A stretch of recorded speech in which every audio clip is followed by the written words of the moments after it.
जो व्यक्ति हमेशा शांत रहता है वह परमानंद में डूबा रहता है, क्योंकि वो अपने मुंह को बंद रखता है। इसलिए आज हम आपको मौन की गहराई में कितना सारा आनंद छुपा हुआ है, ये एक प्रसिद्ध कहानी के माध्यम से बताएंगे। तो चलिए कहानी की शुरुआत करते हैं। दोस्तों, बहुत समय पहले की बात है। एक नगरी में एक गुरुवर जंगलों के बीच अपनी कुटिया बनाकर रहा करते थे। आसपास बहुत ही अच्छा वातावरण था, शांत वातावरण था। वहां जो कोई भी जाता था वह अपना दुख भूल जाता था। उस वातावरण की शांति में मन को एक असीम शांति प्राप्त होती थी, जिससे जो भी कोई वहां अपने दुख लेकर जाता वह उसे भूल जाया करता। एक दिन वह गुरु अपने कुछ शिष्यों को उपदेश दे रहे थे। वह कह रहे थे, हमें अत्यधिक कम बोलना चाहिए। हमारे पास 2 कान और 1 मुंह है। इसका अर्थ यह है कि हम जितना बोलते हैं उसका 2 गुना हमें सुनना चाहिए, और यही प्रकृति भी चाहती है। इसलिए उसने हमें इस रूप में ढाला है। इसलिए इस प्रकृति ने हमें 2 कान और 1 मुंह दिया है। तुमने देखा होगा कि इस प्रकृति में जिस भी पदार्थ की संख्या अत्यधिक है, उस पदार्थ की कीमत उतनी ही कम है, और जो पदार्थ बहुत कम है उसकी कीमत उतनी ही ज्यादा है। और यही नियम हमारी जीभा पर भी लागू होता है। हम जितना कम बोलेंगे, लोग हमारी बातों को उतना ही गहराई से समझेंगे, हमें उतनी ही गंभीरता से लेंगे। वह हमारी बात सुनेंगे, समझेंगे और हमारी इज्जत भी करेंगे। उन गुरु की यह बात सुनकर उन सभी शिष्यों में से एक शिष्य खड़ा हुआ और उसने उन गुरु से कहा है, गुरुवर, आपकी बातों को बीच में काटने के लिए क्षमा चाहता हूँ, लेकिन मेरा एक प्रश्न है, क्या मैं आपसे पूछ सकता हूँ? इस पर वह गुरुवर कहते हैं, अवश्य पूछो, तुम क्या पूछना चाहते हो? तभी शिष्य कहता है गुरुवर, यदि हम कम बोलेंगे तो हमारी बात सामने वाला किस तरह से समझ पाएगा? इस पर वह गुरुवर कहते हैं, तुम क्या कहना चाहते हो? तभी वह शिष्य उन गुरुवर से कहता है, गुरुवर, मान लीजिए कि मुझे किसी को उपदेश देना है और मैं उस उपदेश को थोड़ा ही बताता हूँ, अर्थात कम बोलता हूँ, तो भला वह उपदेश उन लोगों को किस तरह से समझ में आएगा? और यदि मैंने उनसे कम शब्द कहे, कम बातें कही, और उन लोगों को वह बात समझ नहीं आई, तो वो लोग मुझे गलत समझेंगे, या फिर यह भी हो सकता है कि वो लोग मेरी बातों का गलत मतलब निकाले। और हमने अक्सर अपने आसपास ये भी देखा है कि जब भी कोई झगड़ा करता है, मारपीट करता है, ऐसे समय पर जो व्यक्ति शांत रहता है, कम बोलता है, लोग उसे डरपोक समझते हैं, उसे मारते पिटते हैं, उसे डरपोक समझकर उसका उपहास करते हैं, अपशब्द कहते हैं, लेकिन वह कम बोलने वाला व्यक्ति उनसे कुछ नहीं कह पाता। इसीलिए है गुरुवर, तो ऐसे समय पर भी क्या हमारा शांत रहना उचित होगा? तभी वह गुरुवर मुस्कुराने लगे और अपने उस शिष्य से कहते हैं, मैं तुम्हें एक कहानी सुनाता हूँ। इस कहानी के जरिए तुम्हें तुम्हारे सभी सवालों के जवाब मिल जाएंगे। इस कहानी को बड़े ही ध्यानपूर्वक सुनना और इसे समझने का प्रयास करना। बहुत समय पहले की बात है, एक छोटा सा राज्य था। उस राज्य का राजा अत्यधिक धनवान था। उसके पास किसी चीज की कोई कमी नहीं थी। उसका परिवार, उसका राज्य बहुत फला फूला हुआ था। प्रजा अपने राजा से बहुत खुश थी। प्रजा हमेशा अपने राजा का गुणगान किया करती थी। एक दिन वह राजा भरे राज्य दरबार में यह ऐलान करता है कि जो भी व्यक्ति मेरे मन की बात मुझे साफ और स्पष्ट तौर पर बता देगा, मैं उसे 100 सोने के सिक्के इनाम में दूंगा। राजा ने जो यह ऐलान किया था, ये बात पूरे राज्य में फैल गई। राज्य के हर कोने से बड़े बड़े विद्वान, बड़े बड़े साधु, बड़े बड़े पंडित, बड़े बड़े ज्ञानी सभी राज दरबार में उपस्थित होने लगे। कोई कहता कि है राजन, आप बहुत धनी है, तो कोई कहता आप बहुत विद्वान हैं। कोई उनकी राज्य की प्रशंसा करता, तो कोई उनकी वीरता की गुण गाता। कोई उनकी प्रजा के बारे में कहता, तो कोई उनकी ज्ञान की बातें करता। लेकिन सभी की बातें सुनकर राजा केवल एक ही बात कहता था, नहीं, इनमें से कोई भी बात मेरे मन में नहीं है, इनमें से कोई भी बात मेरे दिल की है ही नहीं। सभी ने बहुत प्रयत्न किए, सभी ने बहुत अच्छी अच्छी बातें उस राजा को बताई, लेकिन राजा हर बार केवल एक ही बात कहता था कि जो भी बातें आप लोगों ने कही हैं, ऐसी कोई भी बात मेरे मन में है ही नहीं। ये बात सुनकर वहां पर उपस्थित सभी लोग बहुत निराश हो चुके थे। किसी को कुछ समझ नहीं आ रहा था कि आखिर राजा के मन में क्या चल रहा है। राजा किस बात से प्रसन्न होंगे और कैसे उन्हें वह 100 सोने के सिक्के प्राप्त होंगे। जहां एक तरफ राज दरबार में बड़े बड़े विद्वान, पंडित साधु उपस्थित थे। वहीं दूसरी तरफ उसी नगर में एक गरीब ब्राह्मण भी रहता था। एक दिन उसकी पत्नी उस ब्राह्मण से कहती है, आप यहाँ बैठे बैठे क्या कर रहे हो? राज दरबार में जाओ। राजा ने ऐलान किया है कि जो भी उनके मन की बात उन्हें बताएगा, उन्हें वह 100 सोने के सिक्के इनाम में देंगे। यह आवाज सुनने के बाद से बड़े बड़े विद्वान, बड़े बड़े पंडित, बड़े बड़े साधु और बड़े बड़े ज्ञानी राजा के दरबार में उपस्थित हैं और उन्हें तरह तरह की बातें बता रहे हैं। आप भी वहां क्यों नहीं जाते? आप भी वहां जाओ। राजा को उनके मन की बात बताओ ताकि राजा प्रसन्न हो सके और आपको इनाम में 100 सोने के सिक्के दें। अपनी पत्नी की यह बात सुनकर वह ब्राह्मण कहता है, तुम मूर्ख हो क्या? वे लोग राजा के बड़े खास लोग हैं, वो बड़े विद्वान हैं, पंडित हैं, ज्ञानी हैं उनके सामने। भला मैं क्या हूं? वह काम बड़े बड़े पंडितों का है, बड़े बड़े साधुओं का है, जिसने भी इस दुनिया का बहुत सारा ज्ञान अर्जित किया होगा। यह उसी के बस की बात है, मेरे बस की नहीं। वैभव राजा के मन की बात किस तरह समझ सकता हूं? हम गरीब हैं और हमें उस राज दरबार में जाने के लिए भी अनुमति चाहिए, और ऐसे में तुम मुझे उस राज दरबार में भेजना चाहती हो। यदि मैंने उनके मन की बात कह भी दी तो वह भला हमें 100 सोने के मोहरे क्यों देंगे? अपने पति की यह बात सुनकर उसकी पत्नी कहती है, ओहो, मुझे कुछ नहीं पता। आप उस राज दरबार में जाइए और जैसा मैं कहती हूँ बिल्कुल वैसा कीजिए। जब आप उस राज दरबार में जाएंगे और राजा जब आपकी तरफ देख रहे होंगे, तब आपको पूर्व दिशा की तरफ अपनी एक उंगली उठा देनी है। और मुझे पता है कि राजा बहुत समझदार है, वह आपकी बात जरूर समझ जाएगा और आपको 100 सोने के सिक्के इनाम में देगा। अपने पत्नी की यह बात सुनकर वह ब्राह्मण जोर से हंस पड़ता है और कहता है, अरे तुम मूर्ख हो गई हो क्या? तुम्हें क्या लगता है एक पूर्व दिशा में मेरी एक उंगली उठाने से राजा मुझे 100 सोने के सिक्के दे देगा और वहां पर जो बड़े बड़े विद्वान, पंडित, साधु और ज्ञानी बैठे हुए हैं, वो लोग चुपचाप केवल नजारा देखते रहेंगे? क्या वह कुछ नहीं कहेंगे? इस पर उस ब्राह्मण की पत्नी कहती है, मैंने आपसे जितना कहा है आप बस उतना कीजिए और आप देखेंगे कि राजा आपको ही 100 सोने के सिक्के इनाम में देंगे। ब्राह्मण की पत्नी जैसे तैसे अपने पति को मना लेती है। अगले ही दिन वह ब्राह्मण राज दरबार में पहुंचता है। वह ब्राह्मण बहुत ही डरा सहमा हुआ था। इतने लोगों की भीड़ को देखकर वह बहुत डर रहा था, लेकिन वह अपनी पत्नी की बात मानकर उस राज दरबार में उपस्थित रहा, खड़ा रहा।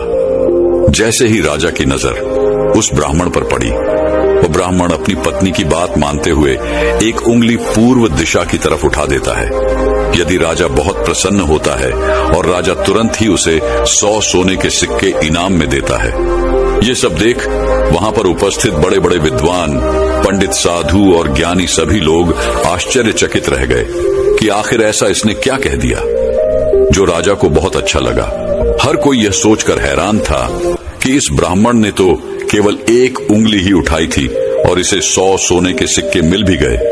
यह सब देखकर वहां पर उपस्थित हर कोई अचरज में था और वह ब्राह्मण अपने 100 सोने के सिक्के लेकर अपने घर लौट गया और खुशी खुशी वह 100 सोने के सिक्के अपनी बीवी के हाथ में रख देता है और कहता है, राजा ने मुझे ये 100 सोने के सिक्के इनाम में दिए हैं और जैसा कि तुमने कहा था, मैंने पूर्व दिशा की तरफ केवल एक उंगली ही उठाई थी, लेकिन मैं अब तक यह समझ नहीं पाया कि इसका अर्थ क्या हुआ। उस राजा को मेरी इस एक उंगली से क्या समझ में आया? उस ब्राह्मण की पत्नी उस ब्राह्मण से कहती है, यह सब जाने दो, आपको यह बात बताकर कोई मतलब नहीं। आप बैठ जाओ और कल फिर आपको उसी राज दरबार में फिर जाना है। वह ब्राह्मण कहता है, कल फिर जाना है? नहीं नहीं, मैं नहीं जाऊंगा। वैसे भी आज सभी लोग मुझे घूर घूर कर देख रहे थे। न बाबा न मैं नहीं जाऊंगा। लेकिन जैसे तैसे उसकी पत्नी उसे समझा लेती है।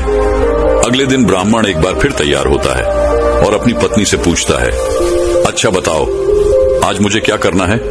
तभी उस ब्राह्मण की पत्नी कहती है, आज आपको पश्चिम दिशा की तरफ अपनी एक उंगली उठानी है।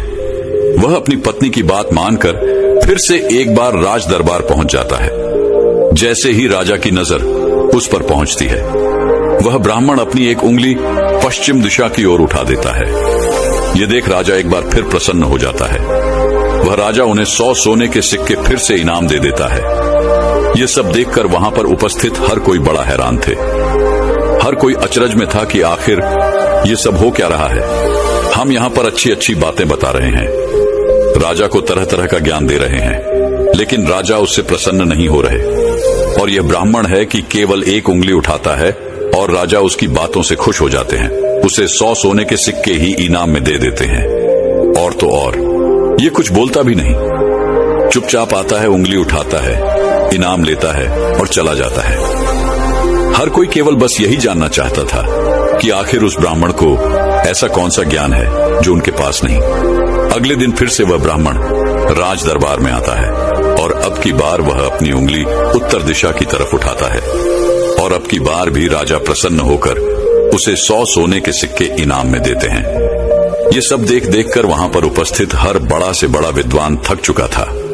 उन्हें कुछ भी समझ नहीं आ रहा था कि आखिर एक उंगली उठाने से राजा किस तरह से प्रसन्न हो जा रहे हैं। यह बात देखकर हर किसी ने यह तय किया कि अब यदि उंगली उठाने से ही उन्हें इनाम मिल सकता है तो वह राजा के सामने बड़ी बड़ी बातें क्यों करें, बड़ा बड़ा ज्ञान राजा को क्यों बताएं। उससे अच्छा है कि वो सब मिलकर एक ही दिशा की तरफ उंगली उठाएंगे। सभी ने मिलकर ये तय कर लिया था। अगले दिन सुबह सुबह वह ब्राह्मण फिर से राज दरबार में आने के लिए तैयार हो रहा था और वह अपनी पत्नी से पूछता है, बताओ आज मुझे क्या करना होगा। इस पर उसकी पत्नी कहती है, आज आपको कुछ नहीं करना, आज आप घर पर ही बैठे। उस दिन सभी ब्राह्मण, सभी विद्वान, सभी साधु संत वहां पर उपस्थित थे। राजा के आते ही सब खड़े हुए। जैसे ही राजा की नजर उनसे मिली, सभी ने दक्षिण दिशा की तरफ अपनी उंगली उठा दी। यह देखकर राजा को बड़ा क्रोध आया। राजा ने गुस्से में सभी पंडितों को, सभी विद्वानों को कारावास में डलवा दिया। और यह देखकर वहां पर उपस्थित हर बड़ा से बड़ा विद्वान आश्चर्यचकित था। वो हैरान था कि आखिर हमने ऐसी क्या गलती कर दी। जब वो ब्राह्मण अलग अलग दिशाओं में अपनी उंगली उठाता है तो उसे 100 सोने के सिक्के इनाम में मिलते हैं, और आज जब हमने एक साथ एक ही दिशा की तरफ अपनी उंगली उठाई तो हमने क्या गलत कर दिया। भला राजा क्या समझ रहा है। ऐसा कौन सा ज्ञान है, ऐसा कौन सा राज है जो हम नहीं जानते, जिसके बारे में हम में से किसी को कुछ नहीं पता। यह उंगली करने वाला कौन सा नया ज्ञान है जो हमने आज तक नहीं सीखा, जिसके बारे में हम में से किसी को आज तक कुछ नहीं पता। जब उन विद्वानों की पत्नियों को यह पता चला कि राजा ने उन्हें कारावास में डाल दिया है, तब उनकी पत्नी राजा के पास विनती करने आई कि वे उन्हें छोड़ दें। उनसे गलती हो गई, लेकिन राजा ने किसी की एक न सुनी। और जब उन सभी को ये लगने लगा कि राजा उनके पतियों को नहीं छोड़ने वाले, तो वे सभी उसी ब्राह्मण के पास पहुंचे और वहां जाकर वो उनसे विनती करने लगे कि वह उनके पतियों की मदद करे, उन्हें कारावास से बाहर निकाले। राजा ने उन्हें कारावास में डाल दिया है और हमने उनसे कई बार विनती की, आग्रह किया कि वो उन्हें छोड़ दे, उनसे गलती हो गई, लेकिन राजा ने एक न सुनी। इसलिए हम सभी आपके पास आए हैं, कृपया हमारी मदद करें। उस ब्राह्मण ने और उसकी पत्नी ने सारी बातें ध्यानपूर्वक सुनी। उसके बाद उस गरीब ब्राह्मण की पत्नी राज दरबार जाती है और जैसे ही राज दरबार में राजा की नजर उस गरीब ब्राह्मण की पत्नी पर पड़ती है तो राजा अपनी 2 उंगलियां खड़ा करता है और तभी वह ब्राह्मण की पत्नी अपने पैर पर ताली मारती है। यह देखकर राजा तुरंत ही अपने अधिकारों को आदेश देता है कि जाओ, उन सभी को कारावासियों से बाहर निकालो। ये सब देखकर वहां पर जो उपस्थित पंडित थे, उनकी हैरानी का कोई ठिकाना नहीं रह गया था। उन्हें यह समझ ही नहीं आ रहा था क्या आखिर यह कौन सी विद्या है, यह कौन सा ज्ञान है। कभी वह ब्राह्मण एक उंगली खड़ी करता है, कभी राजा 2 उंगलियां खड़ी करता है और कभी यह ब्राह्मण की पत्नी अपने टांगों पर ताली पीटती है।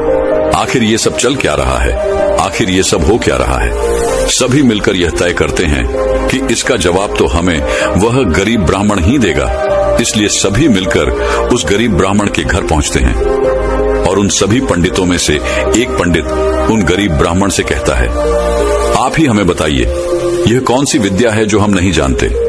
आपको भला राजा ने इतनी बार इनाम क्यों दिया, और जब हमने एक दिशा में उंगली उठाई तो हमें कारावास में डाल दिया, और जब हमारी पत्नियां हमें छुड़ाने आई, उन्होंने राजा से विनती की, राजा से आग्रह किया कि वह हमें छोड़ दें, लेकिन राजा ने उनकी एक न सुनी और जब आपकी पत्नी उसी राज दरबार में आती है तो उनके केवल एक आदेश पर, उनके केवल एक इशारे पर राजा हमें कारावास से छोड़ देता है। आखिर यह सब हो क्या रहा है? आखिर आपने ये सब कैसे किया? क्या आप हमें भी यह ज्ञान दे सकते हैं? क्या आप हमें भी यह विद्या सिखा सकते हैं? उन सभी की यह बात सुनकर तो ब्राह्मण उन सभी से कहता है, इसमें मैंने कुछ नहीं किया है, ये सब तो मेरी पत्नी का किया धरा है। ये सब ज्ञान तो उसने ही मुझे दिया है और उसने जैसा मुझसे कहा मैं वैसा करता चला गया। तभी वो ब्राह्मण की पत्नी उन पंडितों से कहती है, मैंने पहले दिन अपने पति को कहा था कि वह पूर्व दिशा की ओर अपनी एक उंगली उठाए और उन्होंने बिल्कुल वैसा ही किया, क्योंकि राजा का पूरा राज्य पूर्व दिशा में फैला हुआ है और पूर्व दिशा में उनका यह राज्य अटल रहे, अटल रहे। कुछ यही बात राजा के मन में भी चल रही थी, जो राजा के दिल की बात थी। इसीलिए राजा प्रसन्न हुआ और राजा ने मेरे पति को 100 सोने के सिक्के दिए। दूसरे दिन जब मेरे पति आए तो मैंने उन्हें कहा कि तुम आज के दिन पश्चिम दिशा की तरफ अपनी एक उंगली उठाना, जिसका अर्थ यह था कि आपका राज्य सूरज के उगने से ढलने तक के बीच में आप ही का राज्य रहेगा। यह बात राजा समझ चुके थे, क्योंकि राजा बहुत ज्ञानी है। इसी कारण राजा ने फिर से प्रसन्न होकर मेरे पति को 100 सोने के सिक्के दिए। तीसरे दिन मैंने अपने पति को यह कहा था कि वह उत्तर दिशा की ओर अपनी उंगली उठाए और इन्होंने राज दरबार में बिल्कुल वैसा ही किया। उत्तर दिशा की तरफ उंगली उठाने का अर्थ यह था कि जिस प्रकार इस राज्य के जो पहले राजा थे उनका राज्य अटल था, ठीक उसी प्रकार आपका राज्य भी अटल रहेगा। और यह बात भी राजा के मन की ही थी, जिस कारण राजा ने प्रसन्न होकर उन्हें 100 सोने के सिक्के इनाम दिए। लेकिन चौथे दिन जब मेरे पति तैयार होकर राज दरबार के लिए निकल रहे थे, तब मैंने इन्हें मना कर दिया। मैंने इन्हें घर पर ही बिठा दिया, क्योंकि मैं जानती थी अब आगे हमें कोई भी सोने के सिक्के नहीं मिलने वाले। उनके मन की जो भी बातें थी वो हमने पहले ही कर दी थी। लेकिन उसी वक्त आप लोगों की मूर्खता के कारण आप सभी ने दक्षिण दिशा की तरफ उंगली उठा दी और इधर तो राजा रावण का राज्य चला गया। उसे मार दिया गया था, इसलिए राजा ने इसे एक गलत निर्देश समझा, एक गलत संदेश माना और आप सभी को कारावास में डाल दिया। तभी उन सभी पंडितों में से एक पंडित यह कहता है कि ये सब तो ठीक है, लेकिन आपने हमें बाहर कैसे निकाला, जबकि राजा ने तो हमें बाहर निकाले से मना कर दिया था। तभी वह ब्राह्मण की पत्नी कहती है, जब मैं अपने हाथों में चारा लेकर राज दरबार पहुंची तो राजा ने 2 उंगली खड़े कर दी और मैं उनका संदेश समझ चुकी थी। इसलिए मैंने अपने हाथों से अपने पैरों पर काली पीटी, जिसका अर्थ यह था कि ये तो केवल जानवरों की जैसे हैं, ये तो केवल खाने वाले हैं। राजा का अर्थ यह था कि जानवर 2 प्रकार के होते हैं, सिंह वाले और बिना सिंह वाले, और मेरे ताली पीटने का अर्थ यह था, ये तो बिना सिंह वाले हैं और इनसे आपको कोई नुकसान नहीं, ये तो केवल खाने वाले जानवरों में से हैं, ये आपको कभी भी नुकसान नहीं पहुंचा सकते। और इसी कारण राजा ने आप सभी को कारावास से बाहर निकाल दिया। इतना कहकर उन गुरु ने अपनी यह कहानी यहीं पर समाप्त कर दी और आगे वह अपने शिष्यों को उपदेश देते हुए कहते हैं कि हम कम से कम शब्दों में भी किसी को बड़ा से बड़ा ज्ञान दे सकते हैं। इससे यह भी साबित होता है कि हम कम से कम शब्द बोलकर अपना ज्ञान किसी को भी समझा सकते हैं। लेकिन यहाँ पर एक बात और समझने वाली ये है कि जो ज्ञान अर्जित कर रहा है, जिसे हम यह ज्ञान दे रहे हैं, वह अभी उस ज्ञान को समझने वाला होना चाहिए, ज्ञानी होना चाहिए। तभी तो ज्ञान देने का हमारा मकसद पूरा हो सकेगा। अन्यथा हम चाहे कितने भी शब्द बोले, उसे कितना भी समझा ले, उसे कितना भी ज्ञान क्यों ना दे दे, हमारा मकसद कभी पूरा नहीं हो पाएगा, क्योंकि वह हमारी बातें कभी समझ ही नहीं पाएगा। वह तो एक जानवर की तरह होगा जिसे ज्ञान देकर हमारा कोई लाभ नहीं होगा। अज्ञानी को ज्ञान देकर हमें कोई लाभ नहीं। हाँ, यदि आप अज्ञानी को ज्ञान देना ही चाहते हैं तो इसका अर्थ यह नहीं कि आप ज्यादा शब्दों का उपयोग करें। आप बहुत कम शब्दों में भी उसे वह ज्ञान दे सकते हैं। आगे वह गुरुवर अपने सभी शिष्यों से कहते हैं कि हमें अपने जीवन में इन 5 परिस्थितियों में हमेशा चुप रहना चाहिए। जब भी कोई इन 5 परिस्थितियों के समय पर बहुत कम बोलता है या फिर बोलता ही नहीं है, तो ऐसे लोगों को इज्जत दी जाती है, उनका सम्मान किया जाता है, उन्हें एक अलग नजर से देखा जाता है। ऐसे लोगों को लोग ज्ञानी समझते हैं, क्योंकि उन्हें पता है कब और कहां बोलना है और कितना बोलना है। सबसे पहली बात बताते हुए वह गुरुवर कहते हैं कि जब कोई व्यक्ति तुम्हारी भावनाओं को, तुम्हारे शब्दों को नहीं समझ पा रहा, ऐसी परिस्थिति में इंसान का चुप रहना ही उचित है, क्योंकि हम में से अधिकांश से लोग बेवजह ही अपने दुख, अपनी पीड़ाएं, अपनी तकलीफें लोगों के साथ साझा करने की आदत होती है, लेकिन वो यह नहीं जानते कि जिन्हें वो अपनी तकलीफें साझा कर रहे हैं उन्हें आपकी तकलीफों से कोई मतलब नहीं। वह तो आपकी तकलीफों का फायदा उठाना चाहते हैं।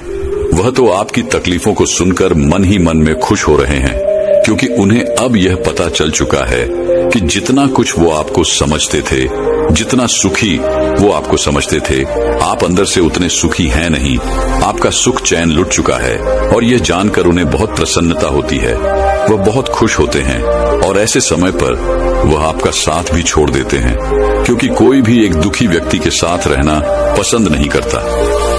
इसलिए जब भी ऐसी कोई परिस्थिति आए, जब आपको लगे कि मुझे अपनी भावनाओं को, अपने शब्दों को किसी के साथ साझा करना चाहिए, तो ऐसे समय पर आप अपने कुछ करीबी खास परिवार के सदस्य हो या फिर कुछ ऐसे खास मित्रों से अपनी बात साझा कर सकते हैं जिन पर आपको पूरा यकीन हो। और अन्यथा यदि आप किसी और के साथ अपने मन की यह बातें साझा करेंगे तो वो लोग आपको बेवकूफी समझेंगे और ऐसे समय पर आप केवल मजाक के पात्र ही बनेंगे। दूसरी जगह जहां पर हमें चुप रहना चाहिए, जब हमें किसी विशेष मौके के बारे में अधूरी जानकारी हो, किसी विशेष घटना के बारे में जब हम नहीं जानते, जब हमें अधूरा ज्ञान हो, तो ऐसे मौके पर हमेशा चुप रहना चाहिए। हम में से अधिकांश लोगों को यह शौक होता है कि वे अपने ज्ञान का प्रदर्शन करें, लेकिन अधिकांश लोगों को आपने देखा होगा कि उन्हें उस विषय के बारे में अधूरा ज्ञान होता है, जिस कारण वह हर समय लोगों के बीच मजाक का पात्र बनते हैं। लोग उनकी खिल्ली उड़ाते हैं, उनका मजाक बनाते हैं, और ऐसे व्यक्तियों को लोग कभी गंभीरता से नहीं सुनते, उन्हें कभी गंभीरता से नहीं लेते। जो भी बातें हमने इधर उधर से सुनी है, जिनका हमें ज्ञान नहीं है, उन बातों को लेकर हमें कभी भी दूसरों को नहीं समझाना चाहिए, ना ही अपनी बातों को दूसरों से मनवाना चाहिए। आगे गुरुवर अपने शिष्यों को तीसरी बात बताते हुए कहते हैं, जब कोई इंसान किसी दूसरे व्यक्ति की बुराई कर रहा हो तो ऐसे समय पर तुम्हें चुप रहना चाहिए, क्योंकि ऐसा व्यक्ति कभी किसी का नहीं होता। तुम जिस नकारात्मक बातों का हिस्सा बनने जा रहे हो, वह नकारात्मक बातें तुम्हारे मन में प्रवेश करती चली जाएंगी और धीरे धीरे यह नकारात्मक बातें तुम पर हावी होने लगेंगी और फिर तुम भी उसी की तरह नकारात्मक बातें सुनने लगोगे, सोचने लगोगे और करने लगोगे। इसीलिए कभी भी इन चीजों का हिस्सा न बने, क्योंकि जो व्यक्ति तुम्हारे सामने किसी तीसरे व्यक्ति की बुराई कर रहा है, ऐसा जरूरी नहीं कि वो तुम्हारी बुराई उस तीसरे व्यक्ति के सामने न कर रहा हो। ऐसे व्यक्ति कभी किसी के नहीं होते, वह पीठ पीछे एक दूसरे की बुराई करते ही रहते हैं। इसलिए जब भी कोई व्यक्ति तुम्हारे सामने किसी तीसरे व्यक्ति की बुराई कर रहा हो, तो तुम्हें उसकी बातें केवल ध्यानपूर्वक सुननी है, लेकिन उस पर कोई भी प्रतिक्रिया नहीं देनी। आगे वह गुरुवर अपने शिष्यों को अगली बात बताते हुए कहते हैं, जब कोई व्यक्ति तुम पर गुस्सा कर रहा हो, तुम पर चिल्ला रहा हो, तुम्हारा अपमान कर रहा हो, तुम्हें अपशब्द कह रहा हो, ऐसे वक्त पर तुम्हें शांत रहना चाहिए, चुप रहना चाहिए, क्योंकि तुम्हारे मौन से बड़ा और कोई हथियार नहीं। तुम चुप रहकर उसके सभी सवालों का जवाब उसे दे सकते हो, और तो और तुम चुप रहकर उसके गुस्से को शांत करने में उसकी मदद भी कर सकते हो, और ऐसा करने से तुम इस परिस्थिति को और बिगड़ने से बचा सकते हो। और देखना, जब गुस्सा करने वाला व्यक्ति शांत होगा, जब उसका गुस्सा शांत हो जाएगा, तो उसे अपनी गलती का एहसास भी होगा और वह तुमसे माफी भी मांगेगा। इसलिए तुम्हें ऐसे जगहों पर चुप रहना चाहिए, किंतु तुम्हें हर जगह पर चुप भी नहीं रहना चाहिए। जब तुम्हें लगे कि कोई व्यक्ति गलत कर रहा हो, तो उसका विरोध कर शांत मत रखो, क्योंकि यदि तुम ऐसी परिस्थिति में चुप रहोगे तो वह तुम्हें कमजोर समझेगा, तुम्हें डरपोक समझेगा और तुम्हारे इस कमजोरी का फायदा भी उठाएगा। गुस्से का ये जो तरीका है, ये केवल अपनों के साथ ही अच्छा है, जैसे तुम्हारा परिवार, सगे संबंधी, तुम्हारे खास मित्र, लेकिन हर इंसान के सामने तुम्हें ऐसे नहीं रहना। यदि तुम्हारे साथ कोई गलत कर रहा हो, तो इसका जवाब तुम्हें उसे अवश्य देना चाहिए।